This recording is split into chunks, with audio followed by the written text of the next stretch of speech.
So this is Miles per hour. We're back with another video. I got a tutorial on jungle for you guys here. For those who don't know, jungle is like a predecessor to drum and bass. It's described as having, atmospheric pads, break beats, lots of cool like dub-like effects and just principles.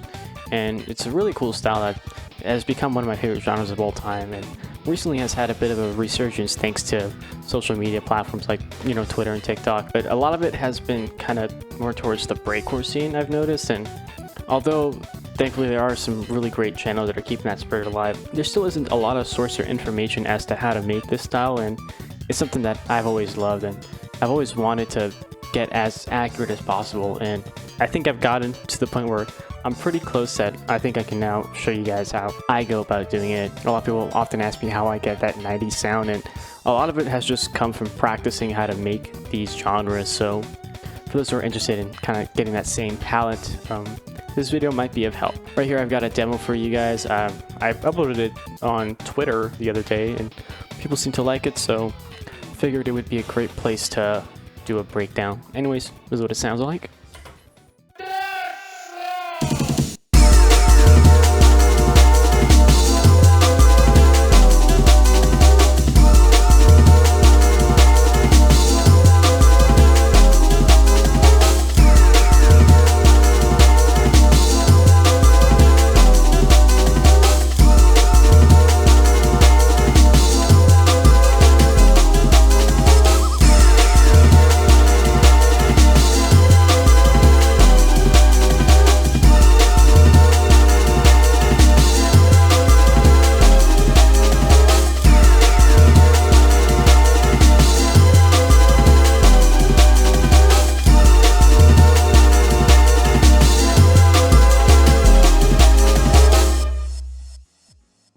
So yeah, that was pretty cool. We're going to be talking about stuff like breaks, sound selection, effects, pads, how to get that 90s sound through bit crushing and stuff. So I guess we can go ahead and start with sample selection.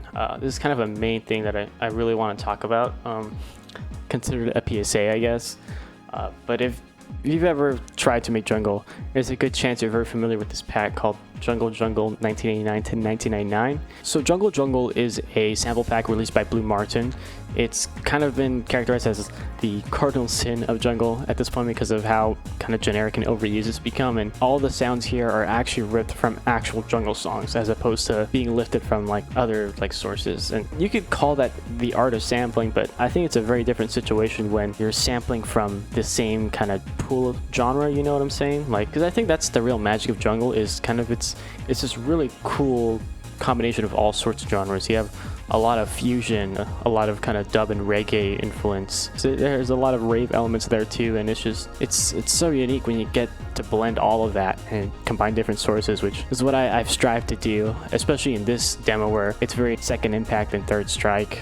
So just to kind of warn, please do not use the jungle pack. But I'm not trying to like gatekeep or anything. I will be showing you guys some pretty good packs that I think are even better and still have a lot of creative kind of freedom when you use them. And the first one I want to talk about is sample CDs. So for those who don't know, back in the 90s, producers, the way they would get samples is by ordering and purchasing these sample CDs. Basically, they're just like a CD tracks, but each of them have like a bunch of samples and stuff, and they're still pretty easy to find nowadays thanks to the internet and archival efforts that people have made. So they're pretty easy to find, and there's lots of great sounds in here. And as opposed to a platform like Splice where you can look specifically for samples, this takes out the search engine aspect and allows you to find some pretty cool gems that you otherwise wouldn't have found. And there's all sorts of like varieties. Some are specified in like, there's like a lot of techno ones and like dance, like ambient, some garage and house stuff. There were also some that specified in jungle and kind of the breakbeat style. There's some pretty great ones that I highly recommend, made by Zero G, which are kind of like the big name in sample CDs because they have so many iconic ones under their belt, like the Zero G data file CDs, which have been used in stuff like Sonic CD, Jet Set Radio, and all sorts of other stuff. Very, very iconic CD. I highly recommend if you want that 90s sound. The workflow might be a little different because it's a bunch of tracks and there's a lot of silence between samples, but there's a lot of cool gold mine stuff in there. But as for jungle, I highly recommend the Zero G Jungle Warfare packs. These actually are a bit organized too, which makes them great for kind of newcomers who aren't that familiar with stretching and stuff. So these have a lot of cool loops and a pretty great selection of like some must-have breaks that I think can be used in lots of different breakbeat genres, and they're not too complicated and they're very easy to work with. As for other jungle packs, there are some pretty good ones. Jungle Frenzy and That Jungle Flavor are also some great 0G ones. These are a little rare to find, and they did require some community digging and archiving, but thankfully some people have put these up. If you're familiar with the Jungle Fatigue, there are a cool community on Discord that talk about jungle stuff, and they're a great resource for finding any cool samples and stuff. And if you're ever interested in that, I highly recommend joining their Discord server, and they also sometimes do releases and stuff, which I've been lucky enough to be a part of. I just want to shout them out for archiving all this stuff. Then we also got stuff like the AMG 160dB, the drum and bass interface. Some of these tiles are kind of crazy, but once again, this is also like a sample CD typical format, but lots of great morphing pads and stuff in these. Oh, also Elab Ecstasy File to Jungle is a pretty great one, and some great sounds in there. And there's also like a cool techno demo here, which is pretty great for that stuff too. And those are kind of like the main sample CD ones that I highly recommend, as opposed to using Jungle. Again, you can find these pretty easy online. Highly recommend checking those out. As for modern kind of sample packs that you would traditionally buy, there's some still pretty good ones. One of my favorite recent ones actually is Demure Breakbeats, which is actually free on Bandcamp. That is just a collection of a ton of breaks. You've probably noticed that a lot of these are just kind of centered around breaks and not so much other instruments, and that mostly comes from the fact that a lot of the drums are often sampled or looped. A lot of the magic comes from like an acoustic drum kit. Often what I look for is those, because you just can't really recreate those unless you have like a drum kit you can record. But yeah, stuff like the Loop Masters OG Breaks pack, Demure Breakbeats, and Jungle Breaks Co. are some of my favorite for breaks. And Jungle Breaks Co. specifically is the one I use a lot because it just has a lot of the must-have iconic breaks. Stuff like, obviously the Amen, Apache, we got Funky Drummer, Fool's Gold, Hot Pants, the Think breaks down here with 5 different variations, which is super useful. There's tons of great sources outside of this one singular jungle pack, and most of them are pretty much free. But if you're looking for a curated pad sample, well, boy, do I got you covered. Anyway, I've released a cool sample pack of a bunch of rave stuff that I initially made for myself, but I decided to put it out because a lot of people have been asking how I get that 90s sound, and I highly recommend checking those out. And also, if you'd like to support me, it really helps a lot. Oh yeah, I also use synth libraries sometimes. So Akai is obviously a brand that's real well known for their samplers. People might know them more for the MPC, but the S1000 series is one of the most sought after samplers, and they have these libraries in them. They've been archived online, and with some conversion tools and stuff, you can actually extract the samples into Wave and then use them, which is what I've done with this string here and this saxophone, which just help get that that nice rompler sound without actually having to spend money on a rompler. If you're looking for good romplers to choose, I have a ton of recommendations. Roland JB1080, D50, JD800, Korg M1, Wavestation, Triton, any of the Yamaha SY series. Thankfully, a lot of these have like VST versions that the companies have made, although some are locked behind like stupid subscription models, but you can find some of these on like contact versions for a little cheaper. They're all pretty good, and they're fairly accurate because they're digital synths anyways. It's not like you're trying to emulate like a super rare analog synth. But also Arturia is probably a pretty good alternative for that too, because you can buy these perpetual licenses, and they have lots of presets, and even with the Analog Lab alone, they're like big preset library. Even with that, it's a great source for finding some cool sounds, so highly recommend checking those out. Enough about samples and sound selection, let's get into the actual production of this. So, Aim and Break. Everyone knows what an Aim and Break. If you don't know what an Aim and Break is, it's a sample from Aim and Brother, which is a old 60s like soul reinterpretation of some like gospel track, I think. But in that song, they had this small drum break that is basically become the most used sample of all time, colloquially known as the Aim and Break, which sounds like this.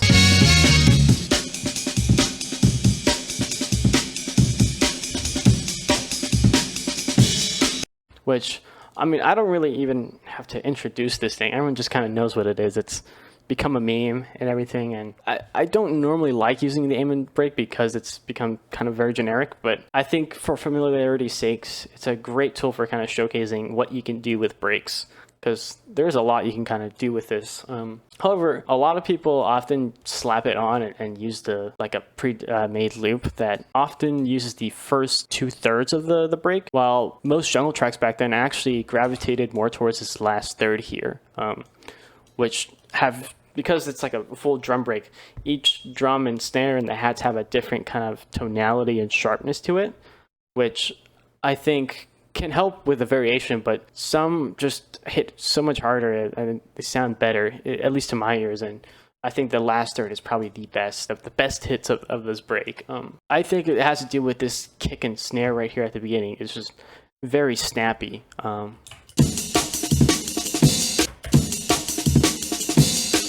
And this crash right here, I mean, this is all I really need when it comes to working with the aim and break, but I see a lot of like packs just do the first like 2 bars. But anyways, enough about that. I'm basically just kind of chopping it. I like to do my drums in audio just because I like looking at the waveforms. Programming can also be pretty great if you chop and select it to MIDI, but I don't know, personally, I think it's too much of a hassle. I like being locked to a grid, I'm just repeating like the first phrase here. And then it rolls into the same kick and snare here. And then back to the snare. And the crash. And it just repeats, and there's a few variations with the snare here. Like the stretch here.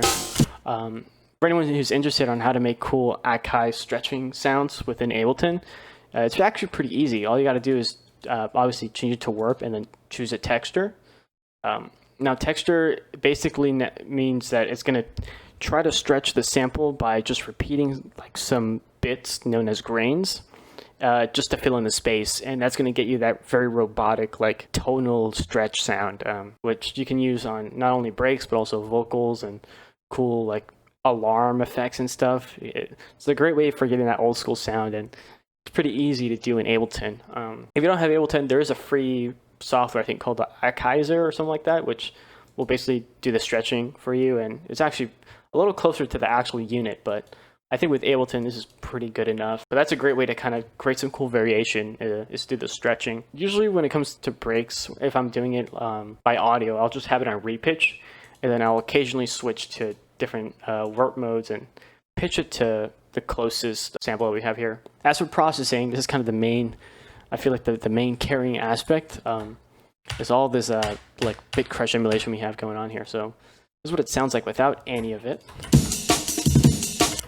It just sounds pretty clean. But when you add all of this, it makes it dirty, and it sounds like it's coming from like a Paula Tracker Amiga sound. We got Tal Deck, which is not a free plugin. It comes with the Tal sampler, but it's super good. It's so good.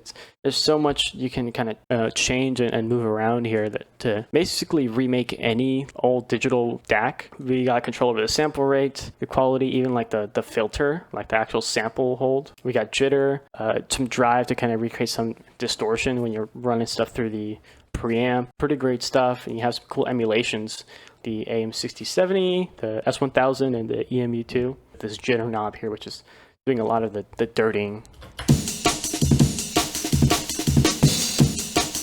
Yeah, I was just lowering the sample rate, a bit of drive, nothing too crazy, but it adds so much to the texture of the sound. And I'm basically putting this on everything in this project. I got some EQ, which is just lowering a bit of the like upper hundreds, and that's because they're acoustic drums, they usually hit their fundamental like around 100-ish, which can be a bit like knocky and boxy sounding if it's too loud. So this is just to kind of control it a bit. And then we have some delay, which is sort of giving the break a little more space and make it sound like it's a little complex, but it's not really. It's just doing some delay.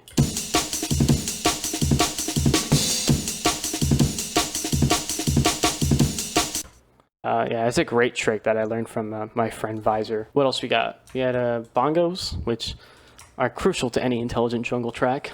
They just add some nice kind of natural, organic sound to the drum loop here.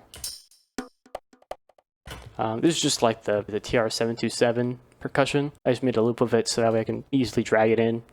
We got Funky Drummer here.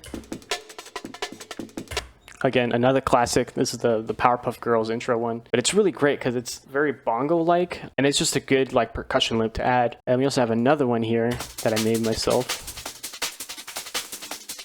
It's more of like a trance-ish one, but it's really good for shuffle and adding some more energy to the beat. Then we have a crash here from the R8, which is one of my favorite drum machines ever. It's so 80s, and it's also really good for 90s stuff. And you can see all of these have the same processing. I'm just monoing and then putting some taldac. This crash here does have some flanger and delay happening to give it some cool double-like sounds. Oh, we also have this 808 here.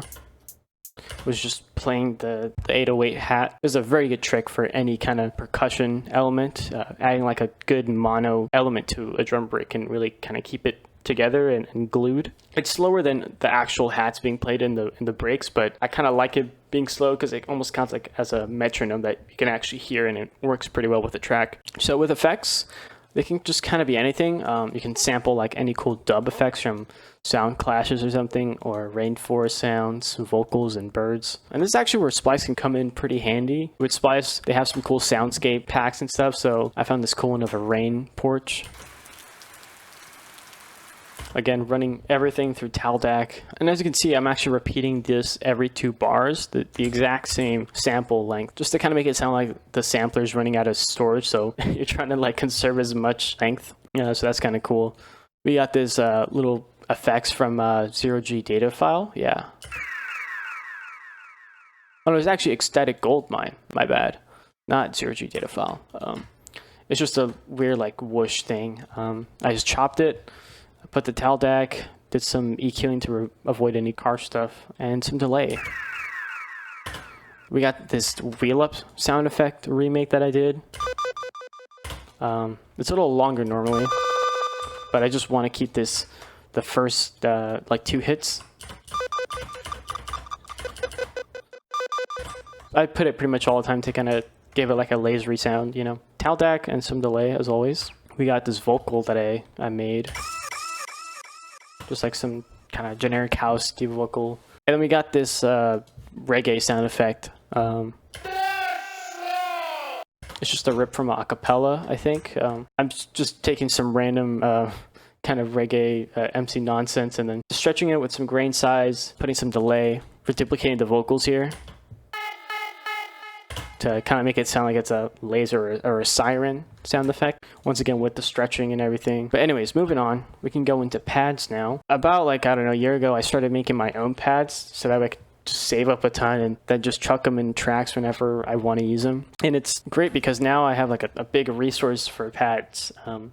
And it makes the process for making these roll tracks pretty easy. Now, pads can vary in different sounds, but I really like the ones that are very kind of ambient and string-like. So I've made a ton using stuff like the JB1080, the Korg Wave Station, and the M1. And then I'll just record them and process them like they came from a sample CD, and then chuck them once again into a sampler in Ableton. Repitch it based on the chord. So in this case, it's a D minor 9. So I moved it down to semitones. That way it's tuned to the note that I play. But if you notice, this is a chord, this is not a note. So anytime I press a note, it's actually just going to be transposing the same chord,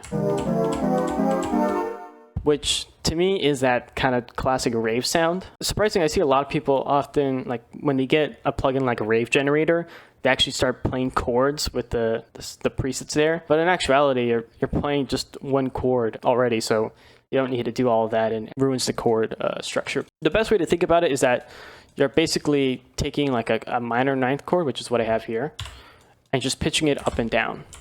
As you can see, it's the same shape and everything. So because of that, that means the music theory aspect isn't really the same in like a, you know, like a normal like song with a proper key and scale. You're basically going to be jumping from scale up and down. So for the first part of this, or in G minor 9, yeah, this is G minor 9, so we're in G minor, and then it goes up to A minor, then it goes down to E minor. We're going to be basically changing the scale every time those chord switches happen, and it's going to create this very uplifting and downlifting kind of jazzy motion that I really like, and to me is that classic jungle sound. If we look at the scale here, we got G, and then right here you can see this is out of scale because it's not in the orange notes, so we're just going to move it up. Where are we? We're in A minor, my bad. We got to go down. And bam, now we're in A minor. And then, oh, E minor is out of scale, so we just go down to E.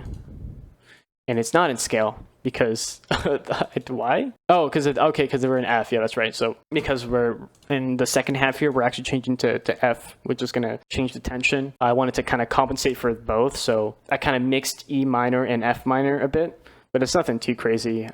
You can barely tell that it's like dissonant or anything. That's a great way to kind of create some cool bass lines and melodies. But yeah, processing on all of this is the same thing, nothing crazy. I do have this Haas effect type thing happening here, but panning is a little slower to make it sound less, phasey. We have another pad coming in here. This is like a more brighter one. Also a sample I made. All this is in the sample pack, by the way, if anyone is interested. But if you notice, I'm actually detuning all of these to 50 cents. Now, this would put this track in a microtonal key, which traditionally isn't what we're used to. And because of that, it gives it a very kind of cool sound. It sounds very fresh and unique to my ears. I think it's a lot more interesting. And it's not like a huge difference. You could definitely get away by making just a normal, track that's not microtonal, but I think it adds to that 90s sound. It gives it like a standout sort of lift. I don't do it for all of my tracks, but I think if you're ever getting tired of like a track that you're working on, a great way to kind of get some more interest is to just detune it. But that kind of becomes a chore because now you have to detune literally everything. But I think it's worth it to get like a really unique sound. Together, these pads kind of just layer on top of each other. They don't take up the same amount of space, but they complement each other really well.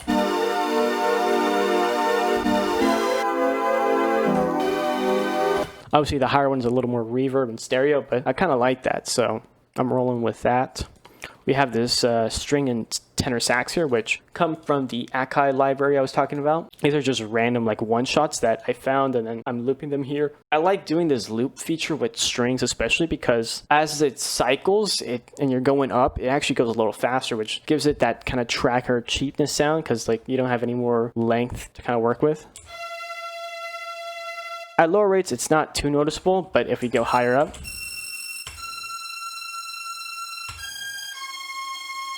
it just adds to that old school, Amiga sound. And the tenor sax here is just playing like a little bit of a phrase here to make it a little bumpy. This one is especially inspired by Capcom. They always put like tenor sax in their arcade game, which I absolutely love. And yeah, once again, just some delay. We're doing some small like fifth movement. And then on the last phrase, we have like a bit of a closer with this A here.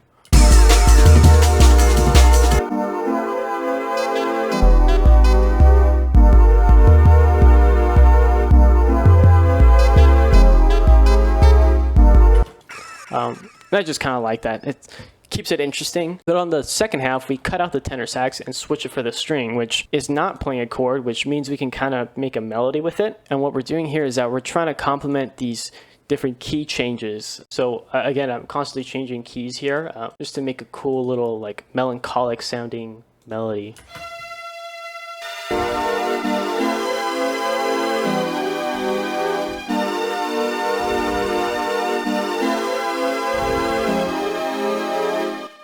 This one, yeah, also inspired by Capcom. I love when they do that, especially like in Guild Stage from Second Impact. It just adds this nice tension to the whole track that keeps it interesting, so that way you're not always constantly listening to the same chord progression. Then after that, we have a bass line here, which is just an 808 I made. But what I'm doing here is that here is like the zero phase, which is basically like the closer you are to the zero, the less kind of click you get. So traditionally, if I were to lower it like here at the very zero, there's not going to be any click.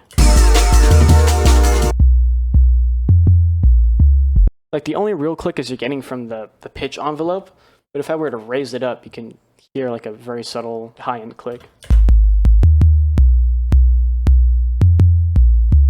And the higher you go away from that zero cross point, the louder it is. So I like to keep it at a very subtle level. And this is just to give the 808s something to cut the mix through. Because traditionally these 808s are pretty low, so they might get lost in some pretty cheap speakers that don't have any low end. So just to give it some kind of presence, I'm giving it a click. But once again, I'm also detuning this, and just a traditional 808 with no distortion. The only thing I custom did here is I made the pitch envelope to give it like a tonal center. But yeah, that's pretty much how I go about making these stuff. I just, you know, try to get as close as I can to that authentic sound. You know, listening to a lot of drum and bass from back then in jungle. I think video games are especially a really cool reference because there's lots of cool gems in there, especially if you look into like the arcade stuff. I think a lot of people often, you know, neglect that stuff, but I think that's probably where some of the best VGM comes from. Stuff like the Ridge Racer, any of like the cool Sega racing soundtracks. Capcom, of course, or fighting games always have some really cool energetic music. You know, finding whatever you think is interesting and just getting very familiar and doing your research. So yeah, hopefully you guys learned something from that. I don't really have much else to add. If anybody is interested in getting these sounds, once again, I have the sample pack, part of the Future Sounds. You can get the rave stuff and stuff by itself for like less if you want to, but I hopefully it helps you guys kind of get some cool sounds out of it. And if you guys are interested in any more cool music, the jungle, I highly recommend checking out the 4am Breaks YouTube channel, which is lots of cool curated tracks and releases from the modern scene that still maintain that 90s sound. And I'll also have the links for Jungle Fatigue and their Discord, which have been awesome people. I love the community over there, and anybody who's interested in learning more should definitely check their Discord server out. So I'll see you guys in the next video. Thank you guys so much for watching.